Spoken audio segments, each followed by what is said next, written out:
Hey guys, welcome back to an episode of Lincoln's Bushcraft. I was actually tagged, it's probably about a month ago, but I haven't had a lot of time to make videos. But the guy's name's Stephen Bodie Ford, I think. Pretty sure that's how you say it, Stephen. But Stephen from Hiking Deep. He used to actually be on Facebook a lot, and he used to post up to my page when I first started putting it on. He's actually one of my first subscribers, so I really like the guy. As you can see, I don't have a lot of subscribers, so... Anyways, I don't want to be one of those dicks when you get tagged in a video and they're like, you know, I'm too busy, or some people, like I tagged, I'm not going to say their names, but I was tagged in a video and I also started tagging others. This time I'm not going to actually tag anybody else. I just don't know who to tag. But yeah, 2 out of the 3 people actually did not respond to the video, and I don't want to be that dickhead that doesn't respond to people. So now the tag is the 3 most sentimental knives. Okay. Now in the video, I was going to actually bring up more, but I'll just do the 3. Now this is a black feather knife woodsman. I actually won this in a raffle. This was the second black. It's funny, I've won 2 knives in raffles, and it was in a matter of like 2 months, and both of them are from Black Feather Knives.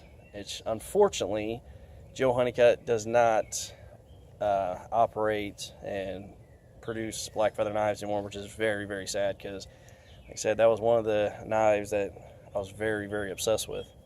He's just an amazing, outstanding knife maker. I mean, the fit and finish of all of his knives are just extremely, very aesthetically pleasing. I mean, they're just so nice, and this thing is still, I can't find a knife. Now, the one knife I think that's close as far as fitting in my hand just right is this Adventure Sworn.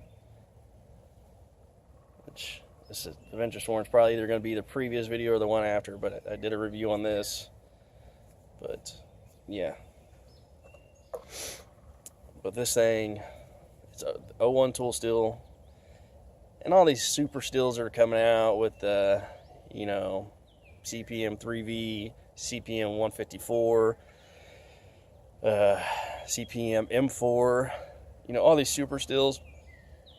There was 01 and 1095 that just worked for so many years. Now, don't get me wrong, I'm a fan of CPM 3V.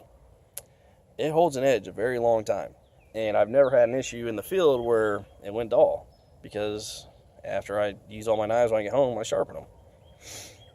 And it's not like I was out in the, I mean, I've been out in the woods for a few days, but even during that time, amazingly, it doesn't go dull. But I do recommend CPM 3V. Now, the CPM 4V, I haven't actually had a chance to try it, or the CPM 154, and then there's a new one out, CPM 80, and then Nitro. I don't know. See what I mean? I mean, it all has to do with the amount of carbon and all that, whatever. More stuff than I know. So anyways, that was a nice little ramble there. Sorry. But the reason this is also so sentimental is because I actually had this sheath made from Jude from Wayside Adventure, which, congratulations, Jude. Just got married. It's awesome, dude. But yeah, this one I won't ever sell. Just good people, good, you know, nice guys put this together, and it's just amazing.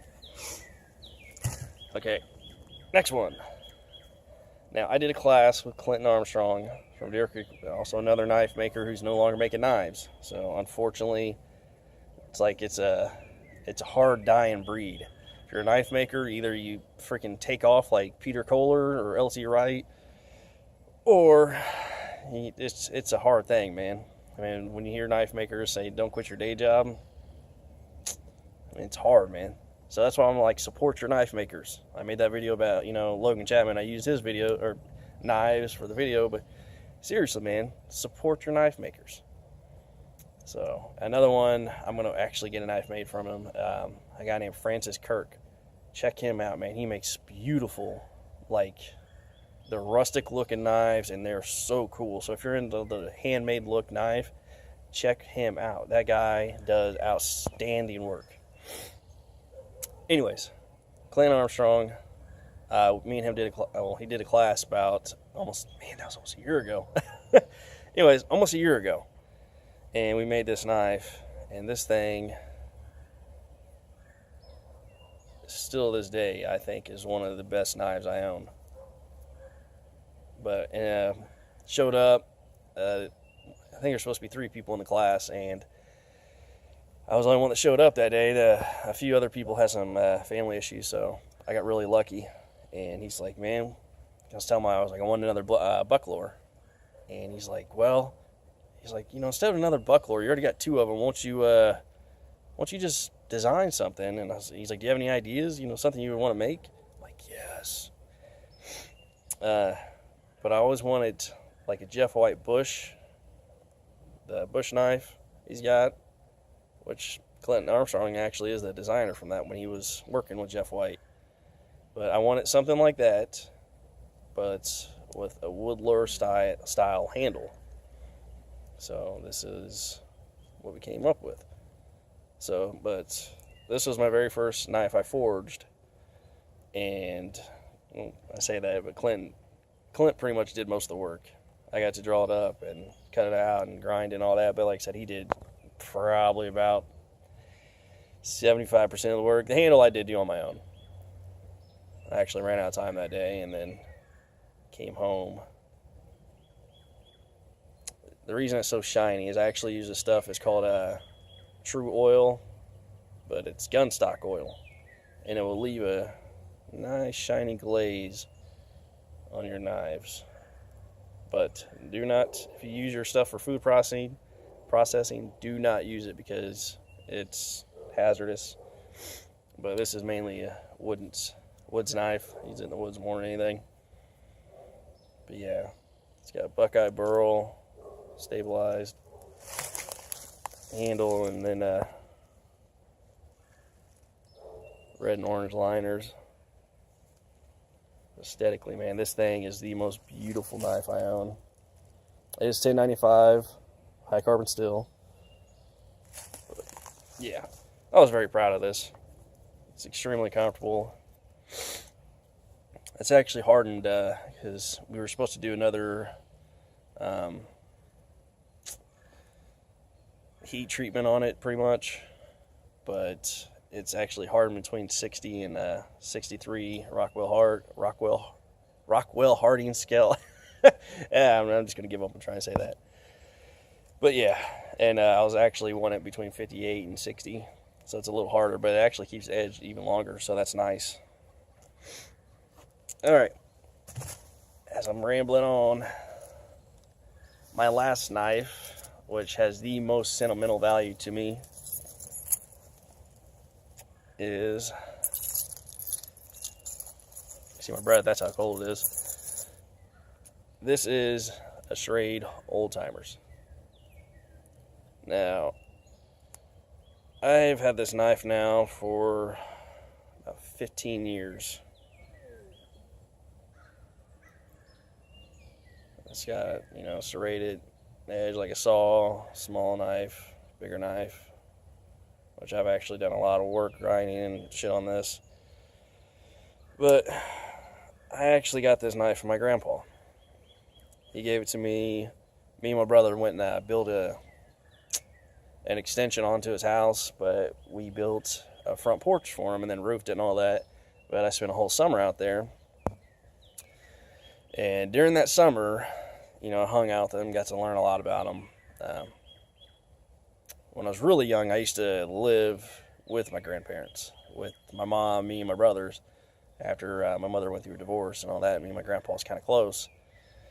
And then him and my grandmother had a divorce. Anyways, long story. Blah, blah, blah, blah. It was really nice spending that summer with him. That's probably something I'll hold on for the rest of my life. But he gave me this knife, and he said, if you ever need to cut someone or cut a shoelace, here you go. You always need a knife on you. So, I mean, he was a real kooky guy, man. You know, you loved him or hate him. I learned a lot from him. But, yeah, about 6 months later, he got really, really sick, and he started doing dialysis and all that other stuff, and his body was just shutting down. And so, well, he ended up fighting for about another year and a half and then passed. But very, very sad and rough time. Rough time for me in my life. But, yeah, he gave me this, and it's something I could never let go. If I lost it, I mean, I would just truly be heartbroken. I mean, it's a freaking cheap trade, old timer. But this thing has more sentimental value to me than any other knife. But anyways, over 10 minutes of rambling. I do apologize. So, Steve, like I said, man, thanks for subscribing. Thanks for tagging me. I really, really appreciate it. And like always, guys, like, share, subscribe. Get out in the woods. Enjoy life, man. God bless. Thank you.